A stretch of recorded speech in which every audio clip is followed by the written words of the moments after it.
sepanjang hari ini kita mempersiapkan diri kita untuk nanti di awal tahun segala sesuatu kan kita pasti punya resolusi. Saya nggak ingin kita itu hanya sekedar memikirkan ya wes jalani aja. Tahun 2026 kita harus jalani dengan sebuah perencanaan. Yang setuju katakan yes. Ya, nggak bisa kita itu jadi orang yang terus-terusan hanya melangkah, ngeflow, ngalir aja. Tapi kita harus punya perencanaan. Dan bahkan dari sebelum awal tahun, akhir tahun ini, mulai dari November, Desember, ayo siapkan diri kita, perlengkapi dirimu, persiapkan dirimu untuk engkau bisa melihat 2026 itu akan menjadi seperti apa dalam kehidupan kita. Karena kalau kita hari ini tidak mempersiapkan apa-apa, nggak heran nanti 2026 resolusi jadi resolusi lagi. Yang pernah ngalami itu katakan amin. Pengen kurus, nggak kurus-kurus, kenapa? Karena resolusi hanya sekedar resolusi. Tidak ada sebuah pemikiran yang matang, perencanaan yang jelas. Nah hari ini bisa dimunculkan, sepanjang hari ini kita akan belajar tentang meraih visi dari langkah kecil hari ini. Kadang kita pengen tujuan hidup kita, visi Tuhan dalam hidup kita, baik itu di pekerjaan, keluarga, kehidupan kita, pengen semuanya tercapai. Tapi kita lupa, kita tahu mimpinya Tuhan bagi kita itu besar, karena visi itu adalah mimpinya surga untuk kita, sangat besar, tapi kita lupa untuk melihat langkah-langkah kecil yang harus kita tetapkan dan kita lakukan. Di ibadah yang pertama tadi dijelaskan tentang dibalik kata tahan uji, katakan tahan uji. Katakan lebih keras tahan uji.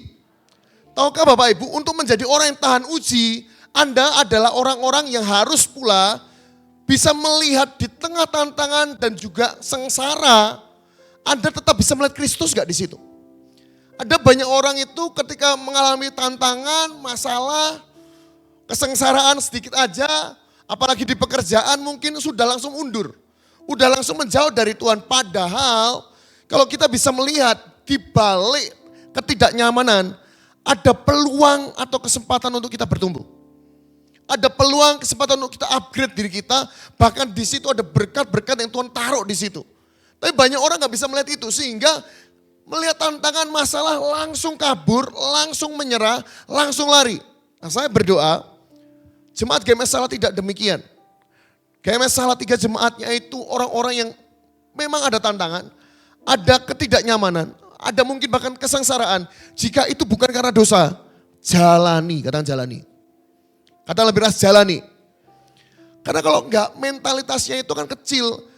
Anda mau tahu kalau Anda enggak bisa punya sudut pandang yang benar terhadap tantangan dan masalah yang Anda hadapi, baik itu di pekerjaan, kehidupan, keluarga, enggak akan muncul yang namanya ketekunan. Ketekunan itu menggunakan kata humonai. Hupmonai. Itu punya arti ada keteguhan, daya tahan, kegigihan. Itu enggak akan keluar kalau cara pandang kita terhadap suatu tantangan di pekerjaan, di keluarga, itu sudah salah. Kalau kita cara pandangnya sudah salah, respon kita pasti salah. Makanya gak heran ada banyak orang kok dikit-dikit kerjaan dia keluar. Dia nyerah. Dia merasa aduh aku ini korban. Gak bisa. Tahun depan kita harus berubah. Yang mau katakan yes. Itu yang ibadah pertama. Dan saya berdoa Anda juga menjadi orang-orang yang tahan uji. Katakan kanan kiri Anda, kamu ini tahan uji. Ya, katakan kanan kiri aja. Kanan kiri Anda dengan tulus ya. Jangan menguji aku ya. Kadang ada suami atau istri menguji kesabaran dari pasangannya, jangan. Ya. Nah, ibadah yang kedua ini kita akan belajar tentang waktu, momentum, dan penggenapan. Karena di dalam penggenapan pasti ada waktu dan momentum yang Tuhan itu taruh di situ. Buka bersama dengan saya, Efesus 5 ayat 15 sampai 17. Efesus 5 ayat 15 sampai dengan 17. Saya akan bacakan. Karena itu, perhatikanlah dengan seksama bagaimana kamu hidup. Janganlah seperti orang bebal, tetapi seperti orang arif. Ini bukan Pak Arif ya, orang arif. Efesus 5 ayat 16, dan pergunakanlah waktu yang ada karena hari-hari ini adalah jahat. Efesus 5 ayat 17, sebab itu janganlah kamu bodoh, tapi usahakanlah kamu supaya kamu mengerti kehendak Tuhan. Bapak Saudara sekalian, kata waktu di situ itu punya makna dalam tulisan aslinya itu kairos. Kairos itu adalah waktu ilahi. Saya akan jelaskan perbedaan antara kronos dan kairos. Kronos itu waktu yang diukur secara detik, jam, hari, tahun. Itu kronos, waktu manusia. Waktu yang juga diatur dalam agenda dan deadline. Itu kronos, itu jelas-jelas kronos. Dan bahkan kronos ini bisa cepat berlalu dan juga lambat sekali. Contoh di masa-masa penantian. Jadi jangan anggap masa penantian itu kairosnya ini. Bukan, itu kronos, katakan kronos. Katakan lebih keras, kronos. Nah kairos itu bukan sekedar jumlah waktu tetapi kualitas dari waktu itu. Bahkan dikatakan saat yang tepat, kesempatan emas dan momentum. Katakan momentum. Katakan lebih keras, momentum. Yang ditetapkan oleh Tuhan. Sehingga ada momen ketika pekerjaan Allah secara khusus itu terwujud dan bahkan secara keputusan itu tiba-tiba terjadi begitu saja. Jadi dalam hidup kita itu ada yang namanya kairos atau momentum dari Allah. Dan ada kronos yang kita lakukan secara daily atau hari-hari. Nah Bapak Ibu Saudara sekalian, kalau kita tahu konsep ini, maka visi dan juga waktu itu gak bisa dipisah. Kadang kita bisa melihat bahwa untuk penggenapan suatu visi dari Tuhan untuk keluarga kita, pekerjaan kita, kok punya waktunya itu gak sebentar. Nah kalau kita itu gak bisa kelola hidup kita, waktu ini yang terbuang, percayalah juga akan membuang visi itu sendiri. Kenapa? Karena juga tidak tergenapi. Yang setuju katakan yes. Nah di sini mari kita belajar. Bagaimana atau apa tindakan kita dalam menangkap momentum ilahi. Di Efesus 5 ayat 15 dikatakan demikian. Karena itu perhatikanlah dengan seksama bagaimana kamu hidup. Janganlah seperti orang bebal. Tetapi seperti orang arif. Yang pertama, kalau kita itu mau menggenapi visi, bahkan ada momentum yang terjadi, kita nggak lewat. Jangan jadi orang bebal. Katakan kanan kiri Anda, jangan jadi orang bebal. Yang pertama, jangan hidup dengan kebebalan. Kalau Anda jadi orang bebal, Anda yang rugi. Anda lihat di sini. Orang yang bebal, orang itu tahu apa yang benar, tapi tidak dilakukan. Itu bebal. Bahkan Kamus Besar Bahasa Indonesia juga sama. Orang bebal adalah tahu melakukan apa yang benar, tapi dia tidak melakukan. Bebal. Katakan bersama dengan saya, bebal. Ngomong ya dengan tulus ke kanan kiri Anda, jangan bebal. Sudah tahu kalau lampu merah itu berhenti. Kalau orang Indonesia, jangan. Makin tancap gas. Itu bebal. Ngomong kanan kiri, jangan bebal. Ya, orang bebal itu tahu apa yang benar tapi tidak dilakukan. Nah hari ini mari kita belajar. Yang pertama, kalau kita mau menggenapi visi dan menangkap momentum ilahi dan tidak kehilangan itu. Yang pertama, jangan hidup dalam kebebalan. Sekali lagi, bebal itu tahu apa yang benar tapi tidak mau melakukan. Hidup seperti orang bebal itu membuang waktu kehidupan kita. Buang waktu. Kenapa? Sudah tahu apa yang harusnya dilakukan, dia nggak mau melakukan itu. Orang yang seperti itu tuh buang-buang waktu. Orang bebal itu sangat menyia-nyiakan waktu. Makanya di Amsal 13 ayat 19 sampai 20 dikatakan demikian. Keinginan yang terlaksana menyenangkan hati. Tetapi siapa berteman dengan orang, keinginan yang terlaksana menyenangkan hati. Menghindari kejahatan adalah kekejian bagi orang bebal. Amsal 13 ayat 19. Baru yang ke-20. Siapa bergaul dengan orang bijak menjadi bijak. Tapi siapa berteman dengan orang bebal itu menjadi malang. Baca bersama-sama, munculkan bisa 19. Baca bersama-sama Bapak Ibu. 1, 2, 3. Keinginan yang terlaksana.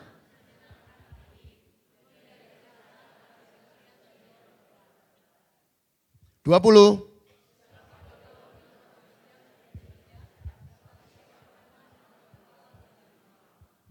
Anda mau tahu nggak, orang bebal itu ternyata dekat sama kejahatan. Melakukan yang baik. Lihat ya, keinginan yang terlaksana menyenangkan hati. Menghindari kejahatan. Malah jadi kekejian loh. Kenapa kok bisa gitu ya?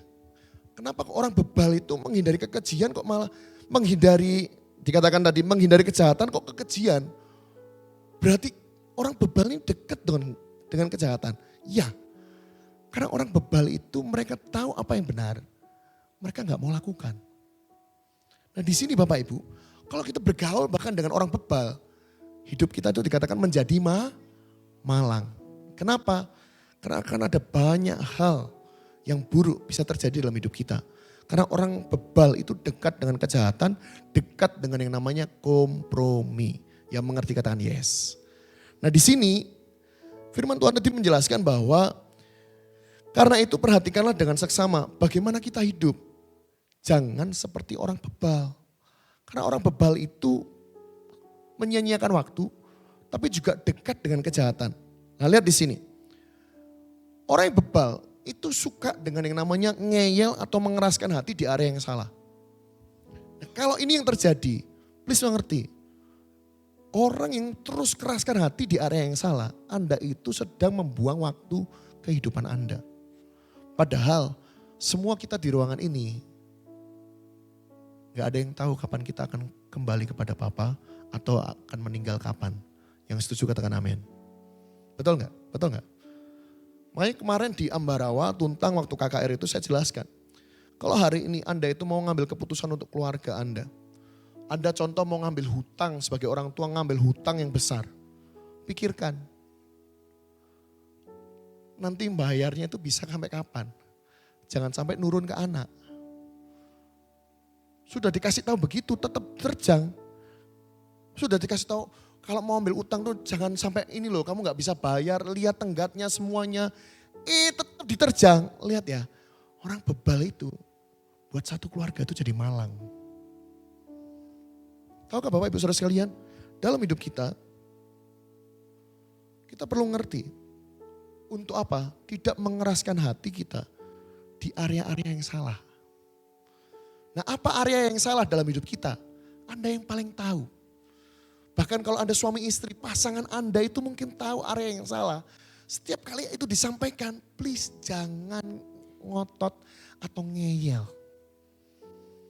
Pasangan Anda itu penolong yang terbaik, yang sepadan, yang mengerti katakan yes.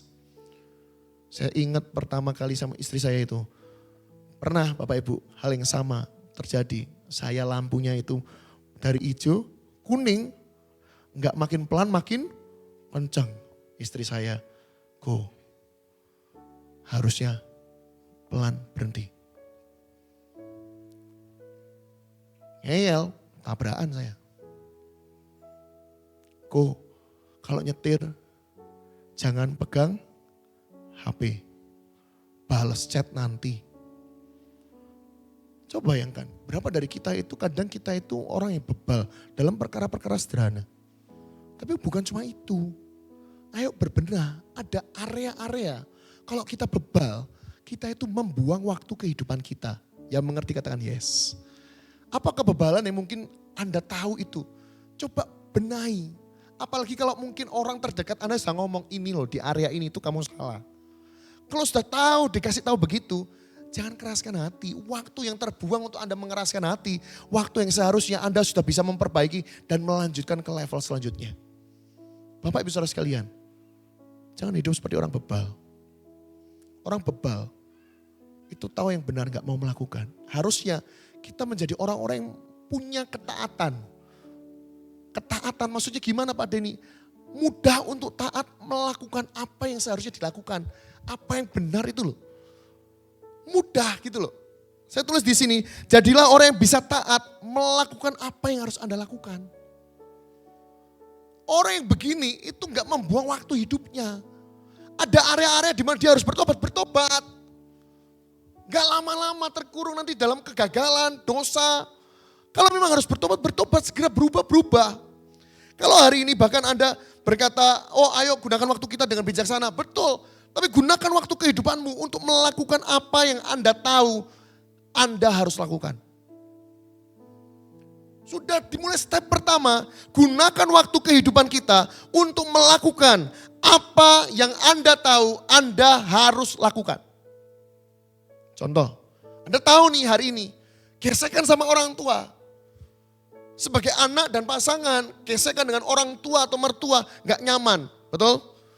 Kalau Anda tahu apa yang harus Anda lakukan, jangan ditunda. Penundaanmu sekarang akan membuat waktu kehidupanmu sia-sia. Ada banyak hal momentum ilahi terjadi harusnya dalam keluargamu, keluarga besarmu. Tidak bisa disambut karena responnya sudah salah dan waktu momentum datang kita tidak di situ. Makanya hari ini Bapak Ibu Saudara sekalian, belajar gunakan waktu kehidupan kita untuk melakukan apa yang Anda tahu Anda harus lakukan. Yang mau katakan yes. Yang mau katakan amin. Katakan kanan kiri Anda, aku tahu kamu tidak bebal. Ya, saya berdoa Anda enggak bebal. Yang kedua, dikatakan di Efesus 5 ayat 16, pergunakanlah waktu yang ada. Sekali lagi, waktu di situ adalah kairos Tuhan, momentum yang ada. Karena hari-hari ini adalah jahat. Anda mau tahu, momentum yang dari Tuhan, itu bisa datang kapanpun. Yang setuju katakan yes. Yang setuju katakan amin. Masalahnya momentum ini, kita harus tahu kapan kita mempergunakan. Karena hari-hari ini adalah hari yang jahat. Pergunakan waktu, karena banyak hal jahat itu bisa terjadi. Bahkan di dunia kita kompromi itu biasa. Di dunia itu kompromi biasa. Berbuat dosa sekarang jadi sesuatu yang biasa loh di luar. Anda gak bisa sangkal itu. LGBT itu jadi sekarang orang mulai menormalkan itu loh di dunia. Di Indonesia masih, tapi ada loh. Berapa berita mereka berkumpul apa. Jadi sesuatu yang biasa. Mulai berani sesama jenis gandengan, rangkul-rangkulan. Yang begitu tuh mulai biasa di dunia. Bahkan lihat di sini. Saya tulis di sini. Mulai gak sungguh sama Tuhan itu, gak sungguh-sungguh sama Tuhan tuh jadi hal yang biasa. Kamu ke gereja ngapain rajin-rajin? Ngapain ke gereja? Online aja. Semua tuh berubah. Jadi sesuatu yang biasa. Dan semuanya itu berhubungan dengan waktu. Apapun dalam hidup kita, yang kita lakukan, selalu itu akan berhubungan dengan waktu kehidupan kita. Yang setuju katakan amin. Anda mau habis ini ngapain, itu semua urusannya dengan waktu. Makanya dikatakan pergunakanlah waktu yang ada, karena hari-hari ini adalah jahat. Yang menjadi pertanyaan adalah, apa yang kita lakukan dengan waktu hidup kita? Apa yang kita lakukan? Karena apa yang kita lakukan sebenarnya bisa membuat kita itu, yang pertama, bawa dampak yang baik. Yang kedua, atau malah jadi batu sandungan. Bapak Ibu Saudara sekalian sebagai orang percaya, sadarkah kita perlu menyadari, sekali lagi, waktu kita itu terbatas. Kalau kita mempergunakan waktu hidup kita itu sembarangan, sembrono, rugi sekali. Bahkan para orang tua yang punya anak, Anda gak akan selamanya bersama dengan anak Anda. Para anak yang punya menantu dan yang punya mertua dan juga orang tua masih ada, Anda tidak selamanya dengan orang tuamu. Pergunakan waktumu. Bahkan saya dan istri saya gak selamanya di Salatiga. Apa yang kita lakukan hari demi hari semuanya untuk GMS Salatiga dan Salatiga, kita lakukan sedemikian rupa. Kenapa? Hari-hari ini ada hari yang jahat. Saya bisa membuang waktu hidup saya untuk perkara-perkara yang salah. Untuk perkara-perkara yang gak berguna. Yang tidak menambahkan dampak apapun bahkan untuk GMS Salatiga, untuk kota Salatiga. Dalam konteks keluarga gak menambahkan apapun untuk keluarga saya. Bisa gak? Bisa. Maka dari itu pergunakan waktu kita dengan bijaksana. Yang mau katakan yes. Kalau enggak, Anda akan menyesal. Para orang tua yang tidak pernah mendidik anaknya, para orang tua yang tidak pernah mengajak anaknya ke gereja, para orang tua yang membiasakan anaknya gak ke gereja, sudah gak apa-apa, masih ngantuk. Orang tua yang demikian, sekali waktumu habis, siapa yang mau didik anakmu? Karena didikan terbaik bukan cuma dari kakak-kakak Eagle Kids. Didikan yang paling baik dari orang tua dan di rumah. Kalau kita nggak bisa lihat ke sana, percayalah Bapak Ibu. Waktu kita itu akan terbuang percuma. Yang mengerti katakan yes. Yang mengerti katakan amin. Ya, sadari waktu kita terbatas. Jika kita tahu itu, pergunakan waktunya. Bukan untuk perkara-perkara yang salah. Tapi gunakan untuk hal yang benar dalam hidup kita. Yang mau katakan amin. Nah, mari belajar cara kita mengelola waktu dalam kehidupan kita. Sehingga kalau kita mau melakukan sesuatu yang membawa dampak dalam hidup kita, kita tahu waktu kita itu ada kejelasan dan tidak terbuang percuma. Lihat di sini, bisa dimunculkan Saya pernah jelaskan ini, istri saya juga pernah. Anda harus tahu yang namanya urgent important. Ini Johari window. Lihat di sini. Taruh ada high, low, ada urgent and important. Important but not urgent. Urgent but not important. Not important or urgent. Nah di sini Bapak Ibu Saudara sekalian. Kita itu harus bisa klasifikasikan dalam kehidupan kita. Seluruh kegiatan kita satu hari itu kita banyak lakukan yang mana. Kalau kita malah banyak yang di angka 3, sayang sekali. Sayang sekali. Belajar kerjakan dalam kehidupan kita itu kalau kita mau jadi orang yang berdampak. Mulai dari yang ini loh. Urgent and important. Apa yang penting dan mendesak dalam hidupmu, keluargamu, pekerjaanmu. Kerjakan itu. Tapi banyak di antara kita itu enggak begitu. Sehingga apa? Sayang sekali. Momentum datang kita tidak di sana. Karena kita terlalu sibuk mengerjakan yang tidak penting dan tidak urgent. Next. Munculkan. Lihat, kalau itu urgent important, lakukan yang pertama. Contoh ya Bapak Ibu. Gak ngerti dengan Anda, mengantar anak voltage, it's important and urgent. Sudut pandang kita beda mungkin. Tapi ngantar anak atau membawa anak sampai ke gereja untuk ibadah. Bagi saya dan istri saya, urgent dan important. Mendesak dan penting. Gak boleh ditunda, gak boleh di cancel, gak boleh nanti-nanti. Harus. Bagaimana dengan kita? Apa yang menjadi urgent and importantmu? Lakukan dulu. Katakan lakukan dulu. Lakukan dulu, katakan lebih keras, lakukan dulu. Lalu selanjutnya, do later not urgent and important. Gak mendesak tapi penting, lakukan nanti sesudahnya. Tapi di sini kalau urgent tapi gak terlalu penting, delegasikan. Yang terakhir, kalau not urgent, not important, eliminasi jika itu gak penting. Supaya apa? Hidup kita itu bisa bawa dampak. Bukan cuma sekedar berjalan, tapi bawa dampak dan juga pengaruh. Bukan malah jadi batu sandungan. Kenapa jadi batu sandungan? Karena yang penting dan mendesak tidak pernah Anda kerjakan. Anda kerjakan yang tidak penting dan tidak mendesak. Ketika yang penting dan mendesak itu sudah ditunggu, tidak ada hasilnya. Sehingga orang Kristen kok kerjaannya molor. Orang Kristen gak tanggung jawab. Orang Kristen anaknya loh kapiran gak pernah diurus. Bapak Ibu Saudara sekalian, ayo berubah. Yang mau katakan yes. Cara kita kelola waktu yang pertama, tahu apa yang kita lakukan itu. Mana yang urgent, mana yang important. Lalu yang kedua, tahu apa yang Anda lakukan itu benar atau tidak di hadapan Tuhan. Setelah kita bisa klasifikasikan itu, mana yang penting dan mendesak, taruh juga dari mana yang penting dan mendesak itu mana yang benar, mana yang salah.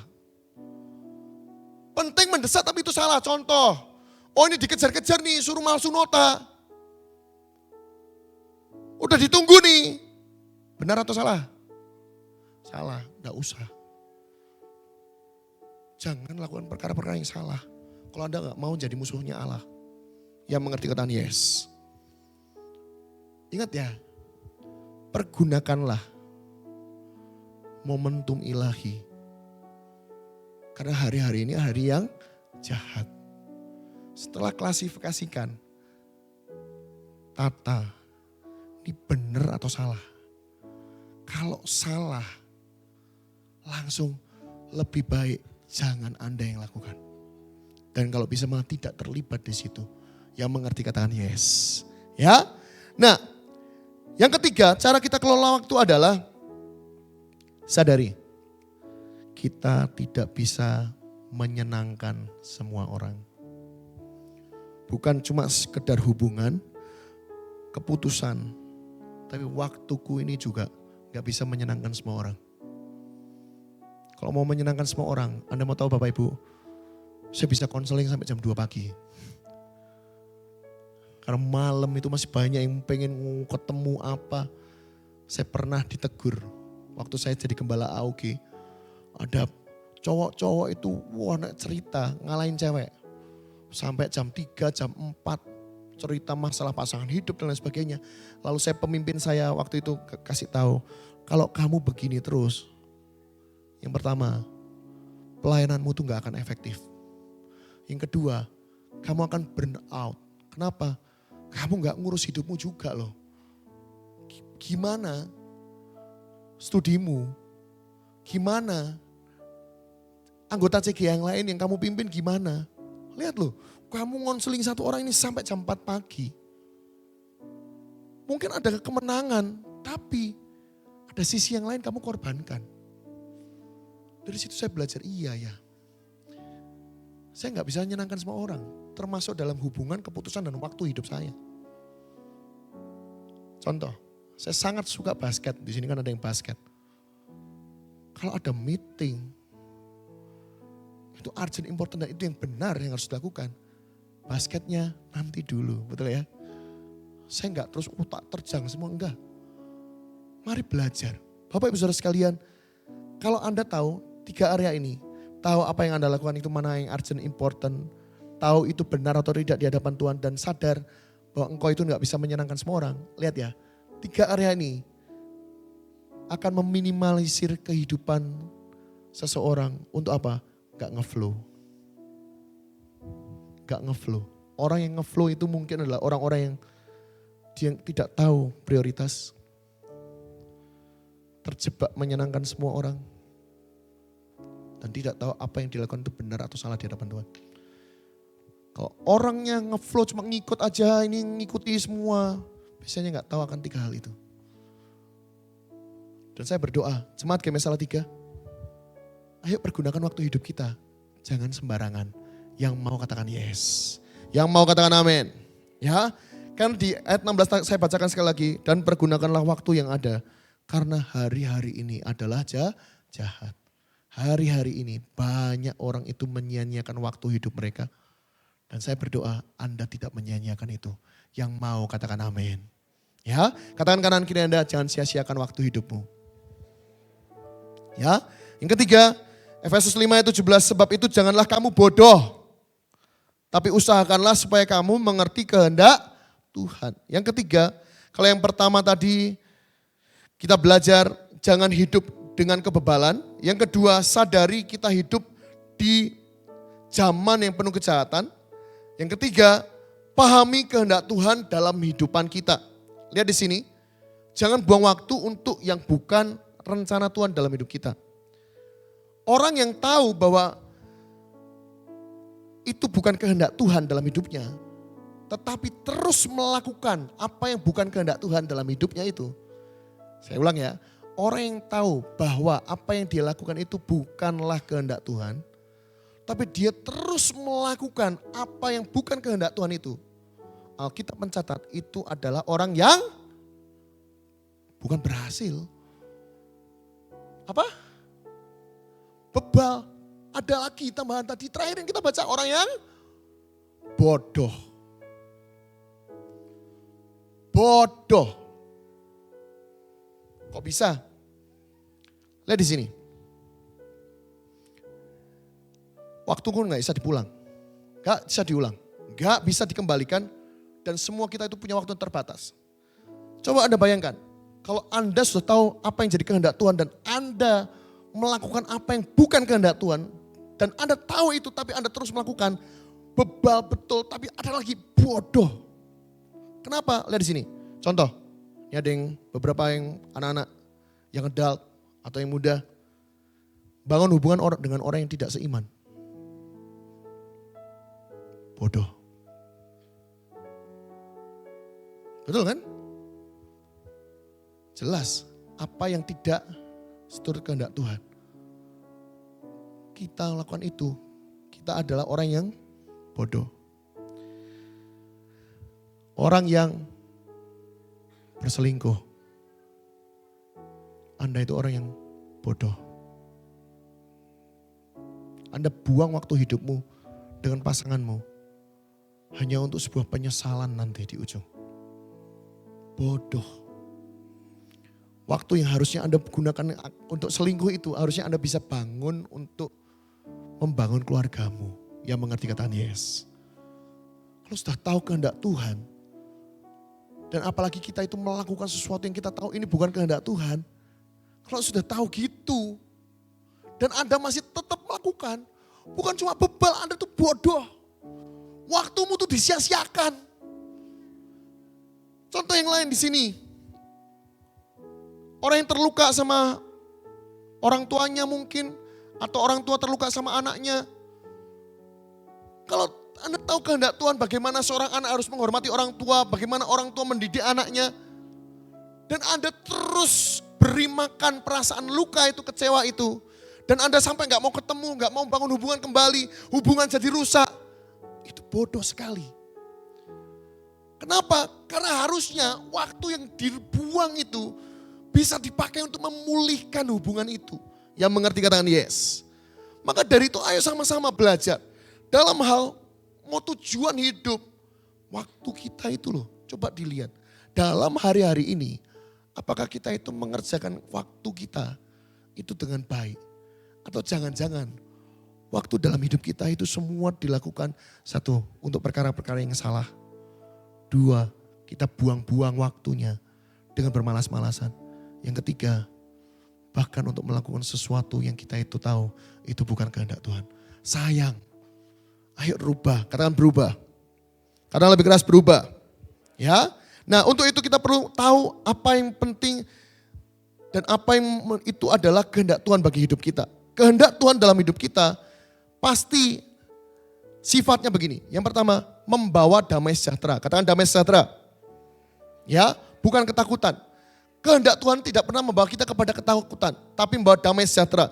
Yang kedua, tidak memisahkan kita dari Tuhan.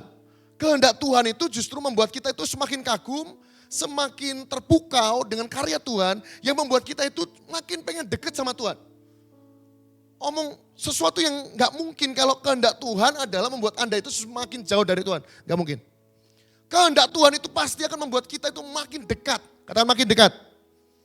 Makin dekat kepada Tuhan.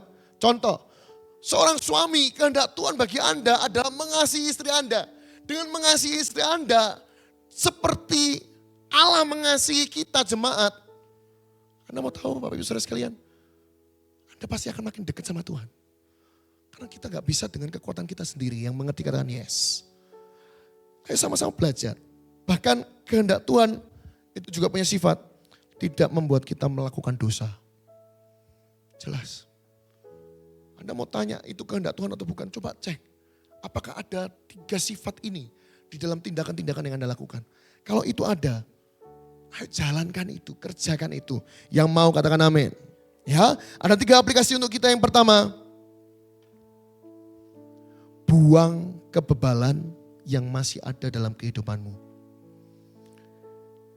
Bebal di area apa? Bebal di area apa? Rokok, mabuk, ada pria idaman lain, wanita idaman lain. Ayo bebal di area apa Bapak Ibu? Ayo rubah, buang itu. Yang mau katakan yes. Yang kedua, sadari setiap tindakan itu butuh waktu. Setiap tindakan itu butuh waktu. Maka dari itu jangan buang waktu untuk tindakan yang salah. Setiap tindakan kita itu loh butuh waktu. Kita mau bertindak, merespon sesuatu itu butuh waktu. Jangan responi sesuatu yang salah. Jangan melakukan tindakan yang salah. Karena itu kan membuang waktu kehidupan kita. Contoh, saya belajar loh sungguhan. Saya tuh dulu pernah dikecewakan orang. Saya tuh sampai aduh ketemu aja malas, saya terus menghindar apa. Bayangkan saya yang harusnya makan di satu tempat ini. Tiba-tiba saya harus pergi, saya gak mau di situ karena ada orang itu. Dan Tuhan bentuk. Ketika kemarin saya itu makan, ketemu satu orang yang ini mengecewakan zaman dulu sekali ini. Pas ketemu, saya yang nyapa dulu, saya orangnya sampai kaget, orangnya bengong. Dan ayo, nanti kapan-kapan aku main ya. Jujur ya Bapak Ibu, padahal dia mengecewakan sekali di waktu saya kuliah. Saya dulu orang yang sangat gak mau kenal, gak mau tahu. Kemarin pas ketemu gitu, rasanya itu ya sungguhan, sudah gak mau begitu. Kenapa? Buang waktu. Masa aku mau makan di situ gara-gara ada orang itu. Terus aku harus pindah, muter-muter cari opsi makan lagi. Buang waktu sekali. Coba lihat ya, ini perkara ilustrasi sederhana. Dari apa yang saya alami, Anda mulai lihat ya, hubungan waktu dan tindakan kita itu selalu akan selaras. Kalau kita punya respon tindakan yang salah, kita akan buang waktu dalam hidup kita. Contoh, perkara makan ini, aduh ada ini. Saya belani cari tempat yang lain. Buat apa? Saya udah netapkan hati, oke akan makan di situ. Supaya waktunya cepat gini nih. Kalau saya muter-muter, saya tuh buang waktu hidup kita. Bagaimana janji Tuhan mau terjadi, penggenapannya. Waktu yang kita lakukan tuh banyak, terdistraksi sana, terdistraksi sini. Kebuang percuma Bapak Ibu. Ayo rubah itu, yang mau katakan yes.